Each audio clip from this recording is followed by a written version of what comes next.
Hello everyone, Assalamu alaikum. How are you all? I hope you are well. Welcome back to my channel in this new video. Today's video, how to crop picture into oval shape in Microsoft Publisher. So let's started. At first open your Publisher document. In this video I will show crop picture into oval shape. Now going to the firstly insert one option, then click for picture option. Now find your picture.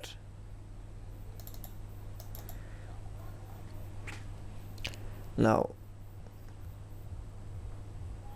select from picture, then click for insert option. Now resize your picture.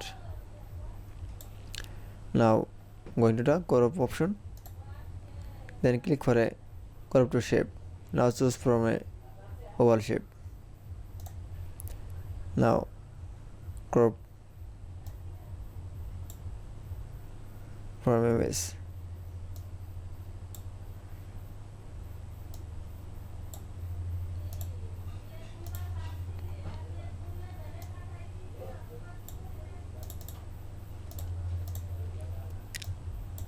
Now you can see crop picture into oval shape is Microsoft Publisher is very easily.